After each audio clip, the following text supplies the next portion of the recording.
नमस्कार दोस्तों, स्वागत है आपका स्टडी फॉर सिविल सर्विसेज में। वीडियो को पूरा देखिए। कोई भी आपका फीडबैक है, कोई सजेशन है, तुरंत वीडियो में कमेंट करके जरूर बताइए। अच्छा लगे तो वीडियो लाइक जरूर कर लीजिए और ऐसे वीडियो लगातार फ्री में पाने के लिए चैनल को तुरंत सब्सक्राइब कर लीजिए और बेल आइकन को जरूर टैप कर लीजिए ताकि आगे भी सारे वीडियो आपको मिलते रहे। यूट्यूब में फॉलो करते हैं तो प्लीज ये वाला फ्री टेलीग्राम चैनल जरूर ज्वाइन कर लीजिएगा। सारे नोटिफिकेशन, सारे अपडेट यहीं पे आते हैं, ध्यान रखिएगा। स्टडी फॉर सिविल सर्विसेज का कोई भी पेड ग्रुप अगर आपको ज्वाइन करना है तो सिर्फ 8564805606097523860445 यही नंबर है हमारे, सिर्फ जहां पे कॉल या व्हाट्सएप कर सकते हैं।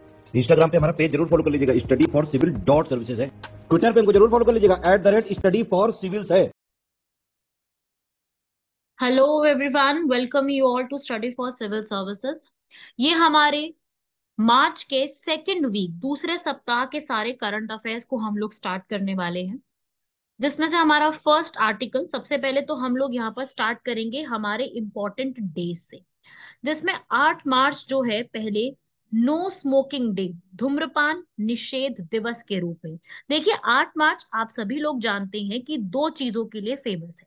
पहला तो इंटरनेशनल वुमेन्स डे, अंतर्राष्ट्रीय महिला दिवस के लिए, और दूसरा एक आपको याद रखना है कि जो हमारी स्मोकिंग है, धूम्रपान निषेध के लिए भी ये जाना जाता है। सबसे ज्यादा इंपॉर्टेंट जो है यहाँ पर मैंने ये जो टॉपिक लिया है वो इसलिए लिया है क्योंकि हमसे थीम पूछी जाती है। अक्सर क्वेश्चन जो है ना वो कहाँ से आते हैं? सबसे पहला क्वेश्चन तो हमसे पूछता है कि भाई डे इंपॉर्टेंट कौन सा है, जो दिवस है उसका पूछ लेता है।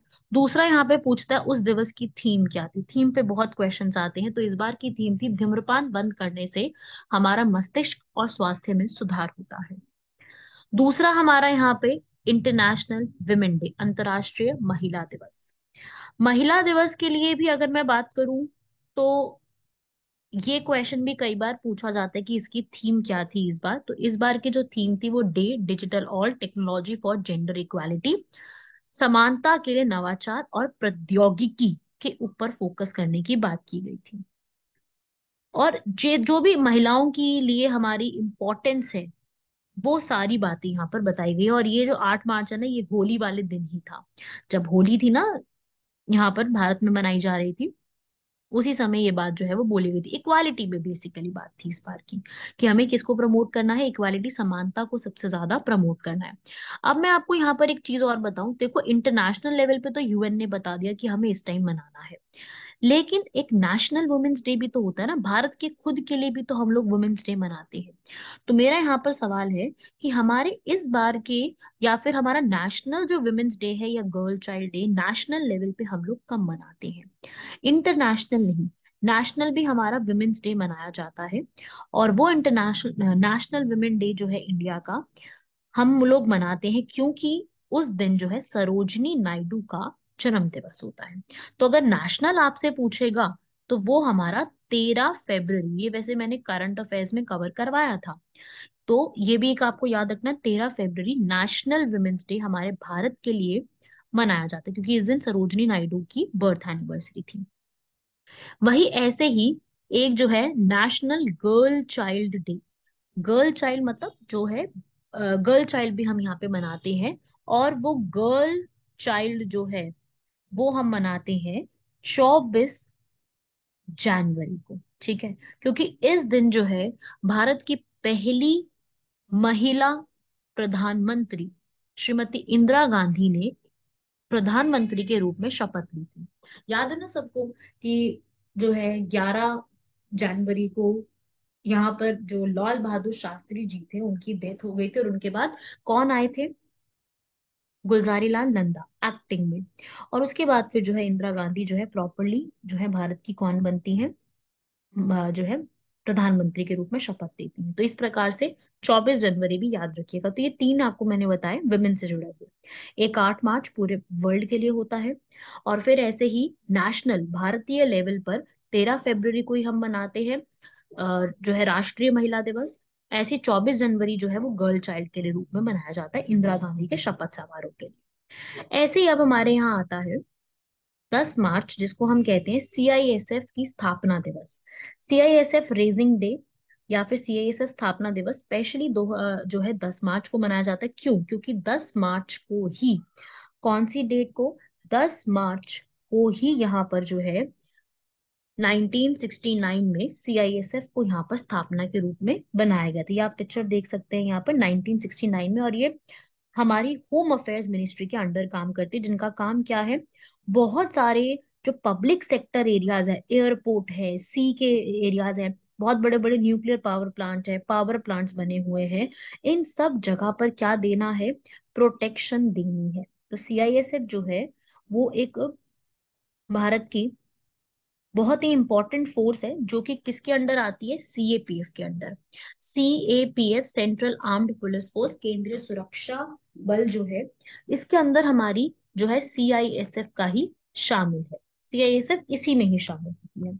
जो भारत के जितने भी स्पेस के एरियाज हैं, या फिर ऑयल रिफाइनरीज जो बनी हुई हैं भारत में, 23 से ज्यादा है, space station area, atomic power plants, engineering के हैं, स्टील प्लांट्स हैं, फर्टिलाइजर्स हैं, हाइड्रो इलेक्ट्रिसिटी प्लांट है, करेंसी नोट जहाँ पे छपती है वो वाले एरिया, सब जगह पे प्रोटेक्शन देती है।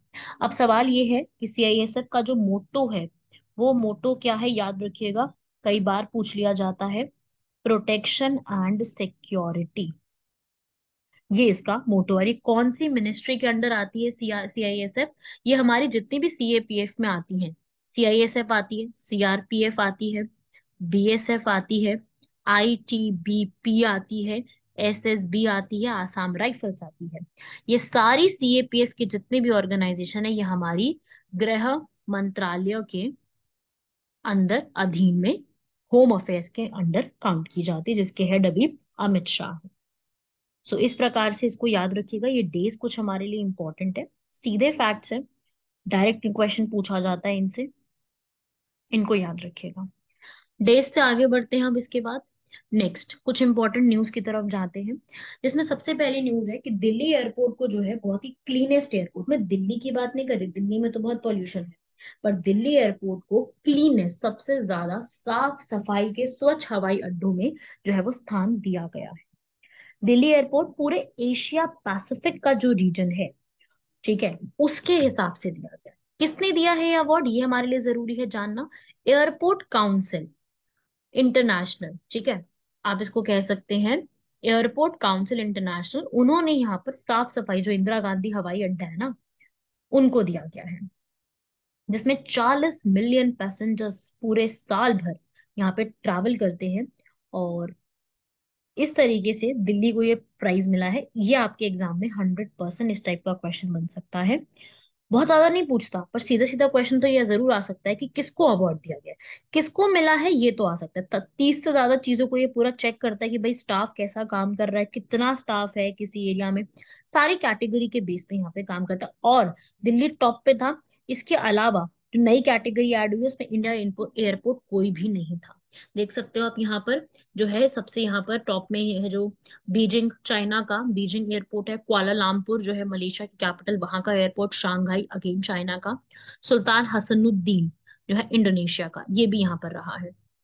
बाकी अगर मैं बात करूं जहाँ पे सबसे ज्यादा अराइवल्स आते हैं, लोग आते हैं, वो है केम्पेगौड़ा। केम्पेगौड़ा कौन सा एयरपोर्ट है, बैंगलोर का। केम्पेगौड़ा पता है, बैंगलोर के संस्थापक को कहा जाता है।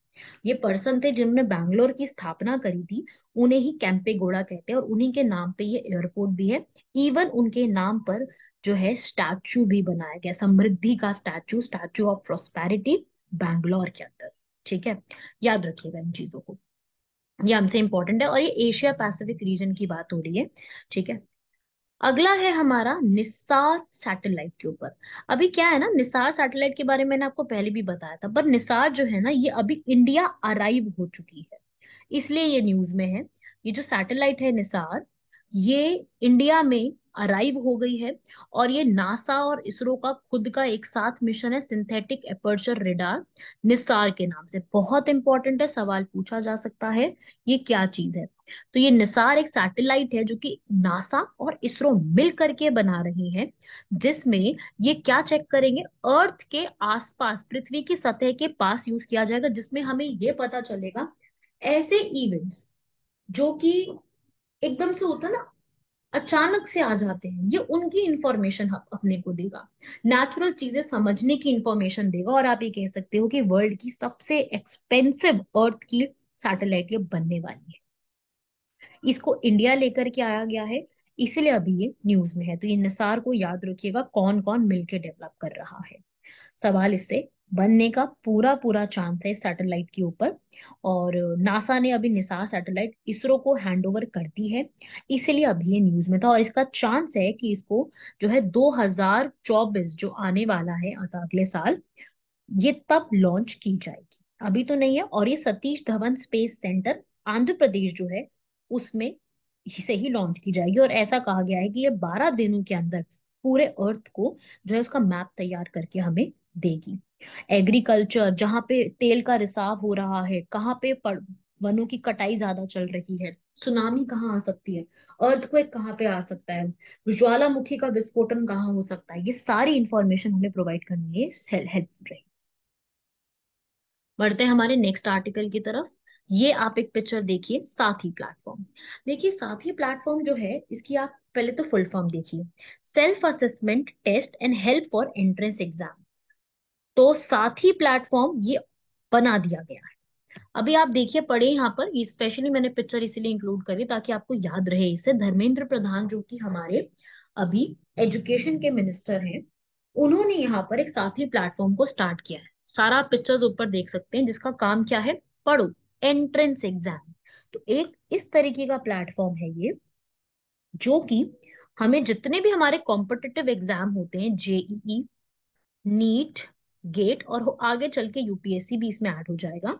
मिनिस्ट्री ऑफ एजुकेशन ने इस पूरे प्लेटफॉर्म को आईआईटी कानपुर के साथ मिल करके बनाया है, ताकि हम लोग जो ऐसे स्टूडेंट्स होते हैं जो बहुत ज्यादा कोचिंग को जो है पैसा उसका नहीं भर सकते हैं, वहां पर वीडियोस बनाई गई हैं बहुत सारी, जो कि आपको हेल्प करेंगी वहां पे काम पढ़ने में, इंग्लिश, हिंदी और बाकी लैंग्वेजेस में अवेलेबल है।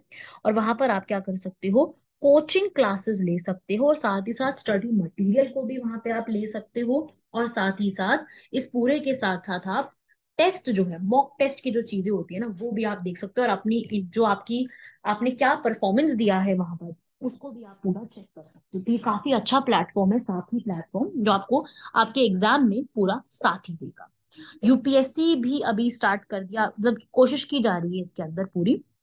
अभी तक तो नहीं हुआ है इसके अंदर, बट बाकी जो है आप लोग इसको जरूर डाउनलोड करके पूरा चेक कर सकते हो। इसके ट्रायल वगैरह हो चुके हैं, पूरा कंटेंट इस पर डाल दिया गया है। तो आप लोग में से कोई भी चाहे तो जरूर इसको पूरा जो है वो चेक कर सकता है। ये सारी इंफॉर्मेशन आपके लिए इंपॉर्टेंट है। क्वेश्चन बनेगा साथी प्लेटफॉर्म किस चीज के लिए है, तो आपको ये याद रखना है। बढ़ते हैं हमारे नेक्स्ट आर्टिकल की तरफ। या आप पढ़ सकते हैं यहाँ पर, जिसमें आपको जेई, नीट, गेट और इन सब एग्जाम्स की परीक्षाओं के लिए आपको पूरा एक मंच के रूप में उपयोग कर सकते हैं आप इसको। नेक्स्ट आर्टिकल है हमारा, अभी ही यहाँ पर, international big cat alliance, English Hindi दोनों में इसको यही बोलते हैं, कि एक अंतरराष्ट्रीय लेवल पर एक बिग कैट के रूप में एक अलायंस तैयार किया गया है। इंडिया ने यहाँ पर प्रपोज किया, अभी तैयार नहीं हुआ है। इंडिया ने ये बोला है कि जितनी भी बड़ी 7 जो बिल्लियां होती है, एग्जाम्पल के लिए मैं आपको 7 बिल्लियों के बताऊं, बाघ, शेर, तेंदुआ, हिम तेंदुआ, प्यूमा, जगुआर, चीता, इन सब के संरक्षण के लिए काम करने का आइडिया दिया है किसने, इंडिया ने। ठीक है, G20 के समय में ही बोला है इसको। और ये बोला गया कि ये जो पूरा प्रोजेक्ट है, ये 97 कंट्रीज जो है जो इसमें इंटरेस्टेड है उनके लिए दिया जाएगा, जिसमें इंडिया जो है $100 मिलियन, ओवर 800 करोड़ के करीब इसकी फंडिंग देगा। और बाकी सब कंट्रीज भी इसमें अपना योगदान देगी। तो एक इंडिया एक ऐसी कंट्री है जहाँ पे ये सारी चीजें जो है आपको, लेपर्ड, लायन, ये सारी चीजें देखने को मिलेंगी। तो एक इनिशिएटिव इंडिया ने यहाँ पर पहल करने की सोची है इन सब के लिए, ताकि इनको बचाने के लिए कोई एक बढ़िया तरीके से तकनीक शुरू की जा सके। और इसमें जो है जनरल असेंबली होगी जो इसके लिए सारे डिसीजन लिया करेगी, और काउंसिल बैठेगी जिसमें 15 मेंबर हुआ करेंगे। और वो इस पूरे के ऊपर आगे आने वाले समय में इस पूरे को लॉन्च करेगी। तो ये आपको पता होना चाहिए, अगर ऐसा कोई क्वेश्चन आता है कैट के ऊपर कि कौन स्टार्ट करने वाला, आप पूरा रीड कर लीजिए। ये पूरा इनिशिएटिव इंडिया के तहत स्टार्ट किया जा रहा है। बढ़ते हैं आगे अगले आर्टिकल की तरफ। खिलाड़ी म्यूजियम, खिलाड़ी नहीं लिखा है, खिलाड़ी लिखा है। ठीक है, तो किलाड़ी म्यूजियम क्या चीज है? अभी ये म्यूजियम न्यूज में था। अभी यहाँ पर तमिलनाडु में ही, जो तमिलनाडु के चीफ मिनिस्टर हैं स्टालिन, उन्होंने यहाँ पे शिवगंगा डिस्ट्रिक्ट में इसको स्टार्ट करा है, किलाड़ी। अब देखिए क्या इंपॉर्टेंट बन जाएगा किलाड़ी म्यूजियम से जुड़ा हुआ। किलाड़ी म्यूजियम, ये जो है शिवगंगा, तमिलनाडु, याद रखना। ये 2 एकड़ लैंड पे बनाया जा रहा है, करीब 18 करोड़ की कॉस्ट पर, जिसमें संगम एज पढ़ा है सब लोगों ने एंशियंट हिस्ट्री में, संगम एज। तो संगम एज की सारी चीजें बताएगा। ये बताएगा कि भाई उस समय जो है, उस समय जो रिवर थी, वैगई रिवर, वैगई नदी के किनारे कैसी सभ्यता हुआ करती थी। जैसे हम जानते हैं कि इंडस वैली सिविलाइजेशन, जो हमारी सिंधु घाटी सभ्यता है, उसके आसपास कैसी चीजें हुआ करती थी। और सिंधु नदी है, रावी नदी है, वो फ्लो होती थी, किस प्रकार से उनका चलता था, वो सब हम लोगों ने पढ़ा हुआ है ऑलरेडी, है ना, पढ़ा है ना हम लोगों ने ये चीजें। सेम उसी प्रकार से संगम एज में वो चीजें कैसी हुआ करती थी, वो हमें यहाँ पर पूरी ये चीज बताएगा। उस समय लोग कैसे रहा करते थे, वो कैसे मटकों का इस्तेमाल करते थे, वो कैसे उनमें जो है तरीका क्या था उनके रहने का, वो क्या खान पीन करते थे, वो कौन सी मालाएं, मोतियों की मालाएं पहनते थे, या उनके वहां पर कैसे रहने का हुआ करता था, किससे वो ट्रेड किया करते थे, वो चीजें जो है हमें यहाँ पर दिखाई जाएंगी इस पूरे म्यूजियम में। काफी अच्छी पहल है, हमें हमारी सभ्यता से जोड़ी रखने के लिए पहले। बाकी आपको संगम एज के बारे में जरूर पता होना चाहिए। संगम एज आप लोगों ने हिस्ट्री में भी जरूर पढ़ा होगा, साउथ इंडिया की एक एज होती थी वो। 3rd सेंचुरी बीसी से 3rd सेंचुरी एडी तक पूरा कृष्णा रिवर के जो पूरा आसपास का एरिया है, तुंगभद्रा पूरे एरिया में, जहाँ पे पांड्या भी रहा करते थे, द्राविड का पूरा लिटरेचर लिखा गया, संगम हुए वहां पर। पहला संगम जो है वो मदुरई में हुआ, दूसरा टोकलापियम में वहां पर हुआ, और तीसरा संगम फिर मदुरई में हुआ। बहुत इंपॉर्टेंट है। संगम एज से यूपीएससी और बाकी जो भी 1 डे एग्जाम होते हैं, यूपीपीसीएस हो या किसी भी प्रकार का एग्जाम हो, संगम एज से एक क्वेश्चन जरूर आता है। और मैं आपको बता दूं, एक क्वेश्चन जो फेवरेट है एग्जामिनर्स का, वो है टोकलापियम। ये क्वेश्चन मैंने बहुत बार ही एग्जाम्स में देखा है। टोकला पीएम जो है, टोकला पीआर ने लिखा था। आप लोग ये मेरी वीडियो सुन रहे हैं, पढ़ रहे हैं, साथ साथ इसको नोट कर लो, टोकला पीआर ने लिखा था। और ये पूछा गया है कि ये किसके ऊपर काम है। देखो टोकला पीएम जो है, तमिल जो पूरी लैंग्वेज है, भाषा है, उसकी व्याकरण के ऊपर है। ये तमिल व्याकरण, तमिल ग्रामर पे लिखी हुई बुक है, जो और ये भी बताती है साथ साथ कि उस समय लोगों की क्या दशा हुआ करती थी, उस समय के लोग कैसे सरवाइव हुआ करते थे, ये भी इस बुक में बताया गया है। तो टोकला पीएम, टोकला पीआर ने लिखी थी, और ये सब फैक्ट आपको याद रखने हैं। ये क्वेश्चन कई बार पूछा गया है। चलिए आगे बढ़ते हैं। इसके बाद नेक्स्ट, सेवलॉन स्वस्थ इंडिया ने सचिन तेंदुलकर को क्या बनाया अपना ब्रांड एम्बेसडर? ये एक बहुत ही सिंपल सा फैक्ट है। सेवलॉन सबने अपने घरों में इस्तेमाल तो किया ही है, इसका सोप भी आते हैं, साबुन। तो ये आप याद रखिएगा, इसमें इसमें बहुत छोटी सी फैक्ट आपको याद रखना है। अब इसके बाद नेक्स्ट पे आते हैं।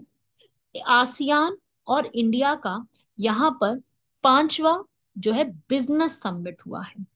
ठीक है, बिजनेस समिट। पहले तो मैं आपको ये बता दूं, जो आसियान है, ये आप पिक्चर देखिए यहाँ पर, आसियान समिट हुआ है। और ये समिट हुआ कहाँ पर है? सवाल ये आता है कि ये समिट जो है कहाँ हुआ है, वो है कुआला लामपुर। कुआलालंपुर में इसको पूरा बनाया गया, बिजनेस समिट है। आसियान और इंडिया का फ्रेंडशिप ईयर चल रहा है, तो उस तरीके से ये करा गया है। सवाल ये आता है कि आसियान के अंदर बहुत इंपॉर्टेंट है, कौन कौन सी कंट्रीज शामिल है।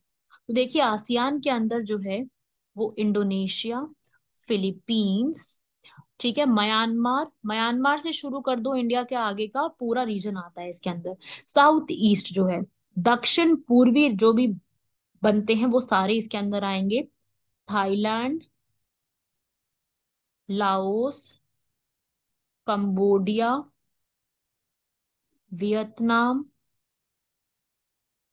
सिंगापुर, मलेशिया,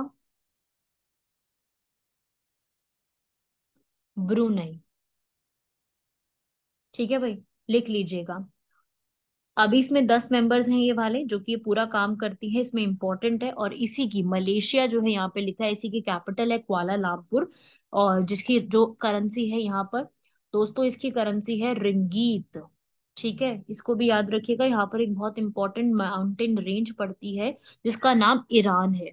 ईरान एक कंट्री का भी नाम है, और मलेशिया में पड़ने वाली एक पर्वत श्रृंखला का भी नाम है, तो इसको आप लोग याद रखिएगा। यहाँ पर राजीव चंद्रशेखर जो है भारत की तरफ से गए थे, जिन्होंने पूरा बिजनेस समिट को यहाँ पर ऑर्गेनाइज कराने में मदद करी थी। याद हो जाएगा सभी लोगों को ये चीज, क्योंकि इस साल आप जानते हैं आसियान और इंडिया का फ्रेंडशिप ईयर चल रहा है, और 30 साल से ज्यादा फ्रेंडशिप ईयर को हो गए हैं, इसीलिए पूरा इसके लिए ये स्टार्ट किया गया। बढ़ते हैं नेक्स्ट आर्टिकल की तरफ।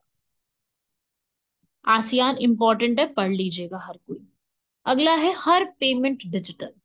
अब हर पेमेंट डिजिटल का क्या मतलब है? आप लोगों ने हर घर जल जरूर सुना होगा, ऐसे ही एक है यहाँ पर हर पेमेंट डिजिटल। ये हमारी आरबीआई जो है, रिजर्व बैंक ऑफ इंडिया, उनके द्वारा एक पहल जो है वो शुरुआत की गई है। यहाँ पर इनका एक मिशन है ये वाला रिजर्व बैंक का, जिसमें वो ये चाहते हैं कि हर एक भारतीय नागरिक जो है डिजिटल पेमेंट, जो फोन का इस्तेमाल करना, डिजिटल भुगतान कैसे करना है, वो सीख जाए। तो यहाँ पर हमारे 75 से ज्यादा ऐसे गांव को जोड़ने की बात की गई थी, और उनको पेमेंट कैसे करना है वो सारी चीजें सिखाई गई थी। तो हम कह सकते हैं ये किस तरीके की ऐसी चीजें हैं, जन भागीदारी एक्टिविटीज, जिसमें जन भागीदारी इंप्रूव होगी। और ये 6 मार्च से 12 मार्च तक पूरा स्टार्ट किया गया था, जिसकी जो थीम है इस बार की वो क्या है, adopt digital payments and technical others and teach others. ठीक है, डिजिटल पेमेंट को अपनाएं और दूसरों को भी सिखाएं। तो यहाँ पर इसकी एक थीम हमारे लिए इंपॉर्टेंट बन जाती है, थीम पूछा जाता है। और ये देखो, सर्वे जो है आरबीआई ने कंडक्ट किया। आरबीआई ने सर्वे में क्या बताया, देखिए, आरबीआई ने ये बताया कि केवल 42% ही ऐसे भारतीय हैं जिनको जो है डिजिटल से भुगतान करना, जैसे कि डिजिटल भुगतान की मैं बात करूँ तो क्या आएगा, पेटीएम, फोन पे, भीम यूपीआई, ठीक है, यही हम ज्यादातर यूज करते हैं। और 35% के अलावा, मतलब 42 के अलावा 35% ऐसे लोग हैं जिनके फोन में ऐप तो है, लेकिन उनको इस्तेमाल करना नहीं आता उस चीज को। और बाकी बचे हुए 23% को तो जानकारी ही नहीं है इसके बारे में, या तो उनके पास फोन नहीं है या उनको जानकारी ही नहीं है। तो यहाँ पर जानकारी के लिए जो सरकार है या फिर आरबीआई है, उनका यहाँ पर क्या फर्ज बनता है कि हर एक को, ये जो एक है ना कि यार हमारे बैंक से अगर हम ये यूज करेंगे तो हमारे बैंक से पैसा चला जाएगा, ये भी एक बहुत बड़ा है ना कि भाई साइबर फ्रॉड भी तो कितने ज्यादा होते हैं। देखिए ना, सबने जामतारा भी देखा होगा आपने, और बाकी आप लोगों ने देखा होगा कि कहीं ना कहीं साइबर फ्रॉड, अभी पता चला मुंबई के अंदर भी ऐसा 81 लोगों के साथ करोड़ों रुपए का स्कैम हो गया है, जिसमें उन्होंने क्या करा कि आपके फोन पर ना जो है एक जानबूझ के पहले ट्रांसफर किए जाएंगे पैसे। उसके बाद फिर क्या होगा कि आपको बोला जाएगा कि अरे गलती से आपके पास पेमेंट आ गई, आप हमको वापस कर दो, और इसके तहत आपके साथ स्कैम किया जाएगा। तो ऐसी चीजें बहुत हो रही है। ठीक है, आप सभी लोग भी संभल के रहिए इन चीजों को लेकर के, और ये स्कैम को जरा ध्यान रखिए कि ये स्कैम बढ़ रहा है। हो क्या रहा है स्कैम में, कि अगर आपके पास कोई कॉल आएगा और आपके पास पहले पैसा आएगा, 50 रुपए, 100 रुपए, और आपको ये बोला जाएगा कि यार आपके पास जो है ना गलती से मैंने पेमेंट कर दी है, गलती से करना किसी और नंबर पे था, आपको चली गई पेमेंट। और उसके तहत फिर आपसे जो है पैसा वापस मांगने के लिए स्कैम करा जाएगा। तो आप सभी लोग इस चीज का ध्यान रखना, ऐसी बातों में किसी की मत फंसना, क्योंकि होती हैं ये चीजें बहुत ज्यादा। तो सरकार भी यही कोशिश कर रही है कि ऐसी चीजों को कम करके साइबर लॉज लेके आए जाएं और इन चीजों को खत्म करने की बात की जाए। और सरकार की हमारी जो है ये विजन है कि 2025 जो आने वाला है, उस 2025 तक हर जगह पे ई पेमेंट करें।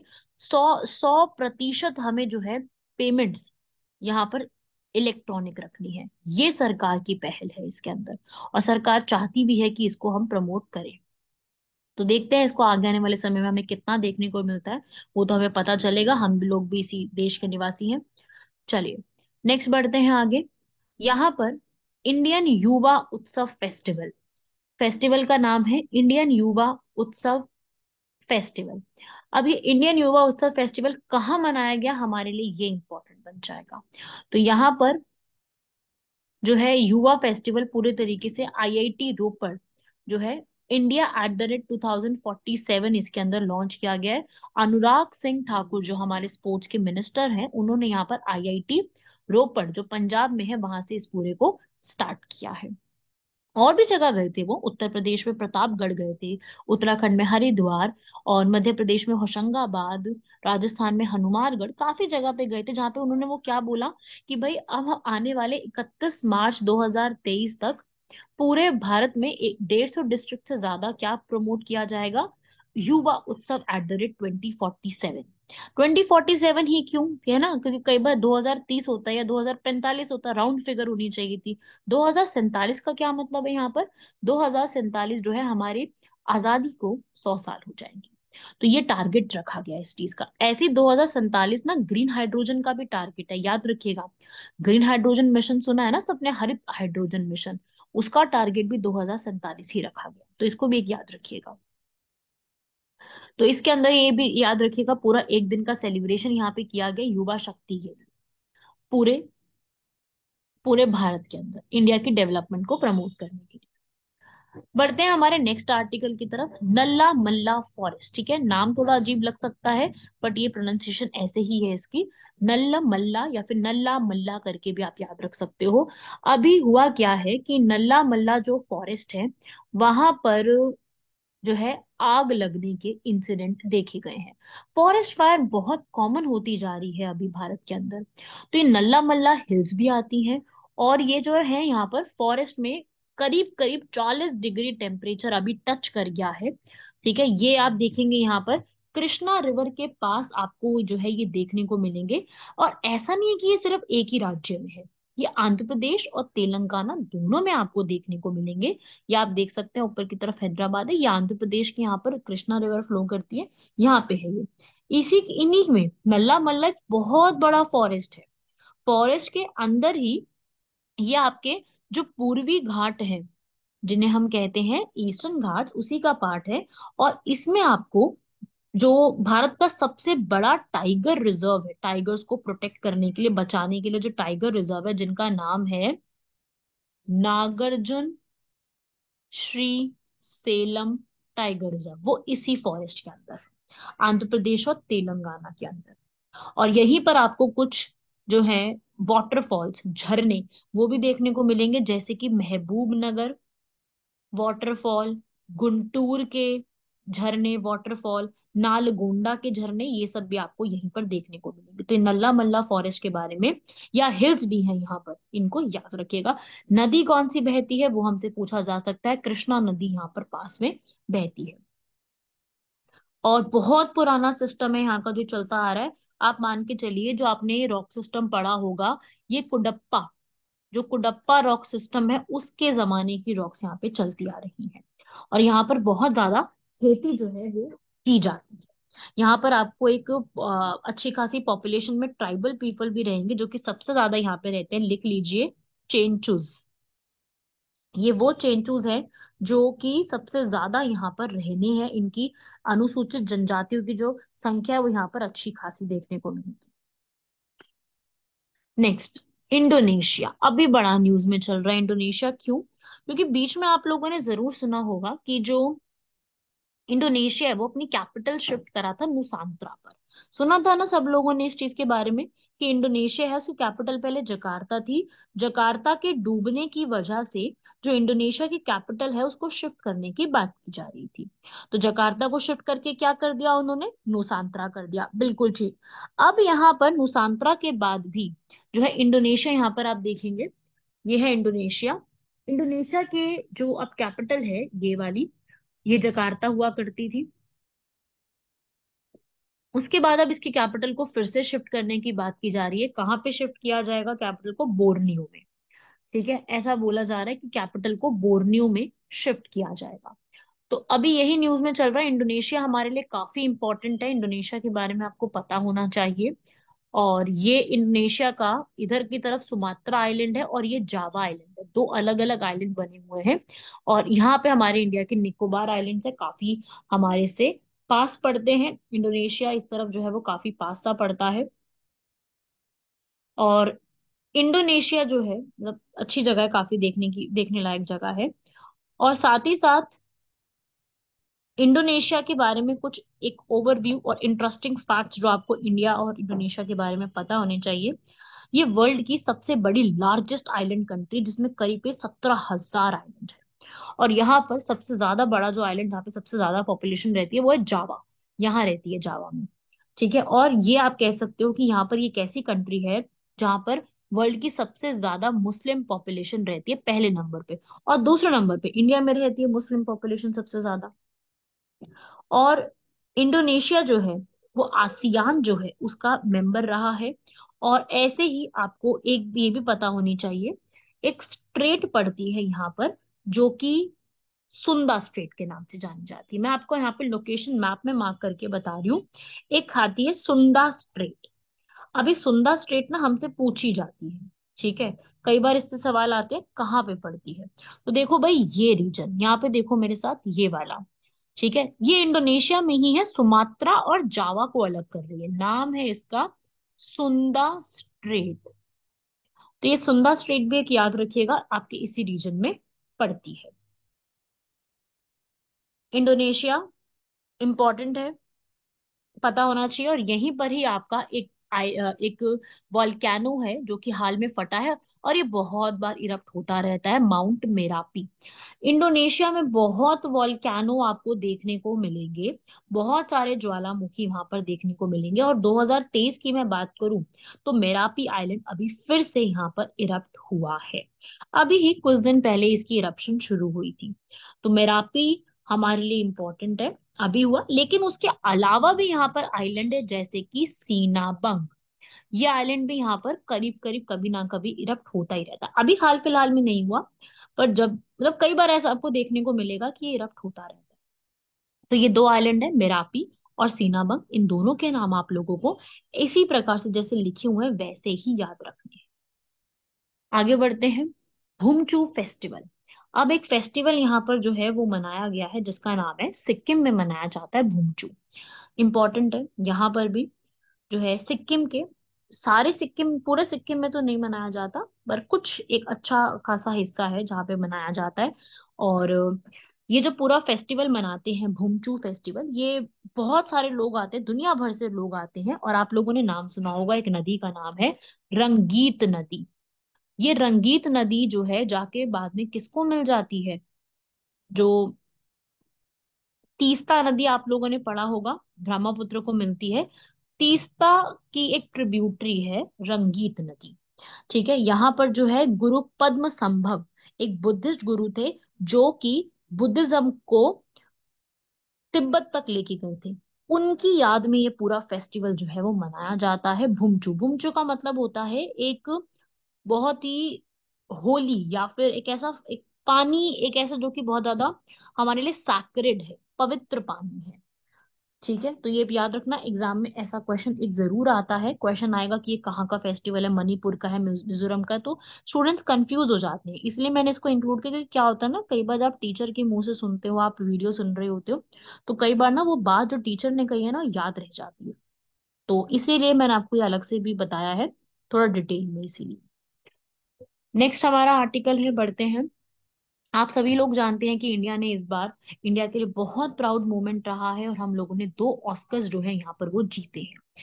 इस बार 95th अकेडमी अवार्ड्स में 2023 में इंडिया ने पहला, ये तो देखो हर एक व्यक्ति भारत का जानता है, ये मुझे किसी को बताने की जरूरत नहीं है कि इस बार का ऑस्कर 2023 का भारत में जो है वो RRR का नाटू नाटू सॉन्ग जो है, बहुत ही अच्छा डांस उसमें किया गया है, उसको यहाँ पर यह अवार्ड दिया गया है। ठीक है, और इसी के साथ साथ ऐसा नहीं कि सिर्फ एक ही अवार्ड मिला, इस बार भारत को दो अवार्ड्स मिले हैं। और जो सबसे छोटी डॉक्यूमेंट्री फिल्म, वृत्त चित्र लघु फिल्म जो है, वो भी हमारे भारत की एलिफेंट विस्पर्स जो है, उन्होंने ये अवार्ड को जीता है। एलिफेंट विस्पर्स के बारे में क्या चीजें हैं वो मैं आपको जो एक हमारा जो नेक्स्ट लेक्चर आने वाला है उसमें मैं पूरा आपको डिटेल में बताने वाली हूँ। टेंशन मत लेना, उस पूरे में एलिफेंट विस्पर्स के बारे में पूरा का पूरा मैं यहाँ पर बताऊंगी। ठीक है, ऑस्कर से ही जुड़ा हुआ एक क्वेश्चन है, इसको आप लोग सॉल्व करेंगे कि भारत की ऐसी कौन सी अभिनेत्री है जिन्होंने ऑस्कर की सेरेमनी में अभी जो है एक परफॉर्म किया या फिर अवार्ड दिए, प्रेजेंट करे हैं। तो वो इस बार की अभिनेत्री जो है वो दीपिका पादुकोण रही हैं। ठीक है, और ये भारत की तीसरी अभिनेत्री ऐसी रही है। इससे पहले प्रियंका चोपड़ा और पेरसिस खम्बत्ता, ठीक है, ये जो एक फीमेल्स हैं वो ऑलरेडी यहाँ पर जो अवार्ड्स हैं वो दे चुकी हैं। पेरिस खम्बत्ता जो है ये भी एक इंडियन मॉडल्स थी, मॉडल के रूप में जानी जाती थी, मिस इंडिया भी रह चुकी है महाराष्ट्र से बिलोंग करने वाली, वो भी ये अवार्ड जो है पहले दे के आ चुकी है। ठीक है भाई, आरआरआर के बारे में सब लोग याद रखेंगे, नाटू नाटू सॉन्ग जो कि एम कीरवानी ने कंपोज किया है, म्यूजिक जो है चंद्र बोस ने दिया है। और इस बात की best picture, best actress, best director, वो सब आपको जो पूरा मंथ का करंट अफेयर्स आएगा उसमें पूरी एक इंफॉर्मेशन आपको दी जाएगी। ऐसे ही बढ़ते हैं हमारे अगले क्वेश्चन की तरफ। इस बार इंडिया की रैंक इलेक्टोरल डेमोक्रेसी इंडेक्स में, इलेक्टोरल डेमोक्रेसी इंडेक्स का मतलब क्या होता है कि चुनाव के मामले में भारत कितना निष्पक्ष है, उसके ऊपर यहाँ पर जो है क्या इंडिया की रैंक रही है। तो इस बार जो है इलेक्टोरल डेमोक्रेसी, उसके लिए इंडिया जो है वो 108 नंबर पर है। ये ऑप्शन गलत हो गए, इनको आप छोड़ दीजिएगा। 108 नंबर पे इंडिया की रैंक रही है। ठीक है, 2023 की रिपोर्ट के मुताबिक 108 नंबर पे, काफी कम रही है। ठीक है, पिछली बार हमारी 100 नंबर पे थी, अब इससे भी और पीछे हो गए हैं, 108 नंबर पे चले गए हैं। तो याद रखना, टॉप करने वाली डेनमार्क है, एक ये भी पूछा जा सकता है। डेमोक्रेसी कितने, हम हमारे यहाँ पर कितना डेमोक्रेसी को प्रमोट किया जाता है इलेक्शंस के समय, उसके हिसाब से है ये। ठीक है भाई, याद हो जाएगा सब लोगों को, ये इंडेक्स का जो है ये इंपॉर्टेंट रहता है एग्जाम के लिए। अगला एक एक्सरसाइज का नाम है फ्रिंजेक्स। ठीक है, ये रिंजेक्स नहीं, सॉरी, एफ है ये वाला, टाइपिंग मिस्टेक हो गया, फ्रिंजेक्स। अभी जो ये फ्रिंजेक्स यहाँ पर एक एक्सरसाइज है वो कंडक्ट की गई है। तो ये फ्रिंजिक्स एक्सरसाइज जो है वो हमारी किसके साथ होती है, वो मैंने क्वेश्चन में लिख दिया, इंडो फ्रांस। ठीक है, इंडिया और फ्रांस की होती है। अब ये एक्सरसाइज हमारी हुई कहाँ पर है, ये हमारे लिए इम्पोर्टेंट है। देखो 2023 की एक्सरसाइज है, बहुत ही अलग से तरीके से एक्सरसाइज की जाती है, जो कि कहाँ की गई है, तिरुवनंतपुरम, केरल के अंदर किया गया है। और इंडिया और फ्रांस के रिलेशंस को बेहतरीन बनाने की एक और नई पहल की गई है, जिसमें हमारी हमारी इंडियन आर्मी ने पार्टिसिपेट किया है। नाम फ्रिंजेक्स, एफ से याद कर लो, फ्रिंजेक्स। हमारे जो ये फ्रांस है, इसकी कैपिटल क्या है, फ्रांस की कैपिटल है पेरिस, वहां के जो अभी प्रेसिडेंट है वहां के वो है इमामुल मैक्रोन। ठीक है भाई, याद रखिएगा, पार्टिसिपेशन पे क्वेश्चन सीधा सीधा बन सकता है। तो इस प्रकार के सवाल जो है वो आपसे पूछे जाते हैं, और यही सारा जो क्रक्स है ना, ये आप इसको लर्न करिएगा सभी चीजों को। बाकी ऑस्कर्स के बारे में, एलिफेंट विस्पर्स के बारे में अगली जो है एक वीडियो यहाँ पर आने वाली है, तीसरे जो हफ्ते के करंट अफेयर्स हैं उसकी जल्दी आपके सामने आएगी अभी वो। तो उसमें हम लोग जो है सारी उन चीजों को कवर करेंगे। कैसा लगा आप लोगों को लेक्चर, किस प्रकार से, वो आप लोग कमेंट करके जरूर बताइएगा। आप सभी के कमेंट मेरे लिए बहुत मायने रखते हैं। तो और बताएंगे आप यहाँ पर, तो हमें पता रहेगा कि हम लोगों को किस तरीके से और आगे बढ़ना है। यहाँ तक कंप्लीट कीजिएगा पूरा, और मैपिंग को जरूर देखते रहिएगा। आप मैप्स जो जरूर कवर करना, क्योंकि मैप्स हमारे एग्जाम में बहुत बड़ा रोल प्ले करते हैं। और साथ ही साथ जो है, ये जितने भी इवेंट हुए, किसी ने ब्रांड एम्बेसडर बनाया, एक सवाल इस पे भी पूछा जाता है, एक सवाल प्लेस पे भी आता है कि ये कोई प्लेस का नाम पूछ लेंगे आपसे कि आपका एक प्लेस ये लोकेटेड कहाँ पर है। इस तरीके के सवाल जरूर जरूर पूछे जाते हैं। तो इनको कवर अप करिए। मिलते हैं आप लोगों से नेक्स्ट लेक्चर में, तब तक के लिए पढ़ाई करते रहिए, खुश रहिए। और आज के समय में बहुत ज्यादा फ्लू और ये सब चीजें फैलती जा रही है, अपने आप को बचा के रखिए, मास्क पहनिए, और क्राउडेड प्लेस पे जाने से बचिए। जाते भी हैं तो अपना ध्यान रखिए, और वही है थोड़ा सा जो है अपने आसपास के लोगों का भी ध्यान रखिए। मिलते हैं आप लोगों से अगले लेक्चर में। जय हिंद।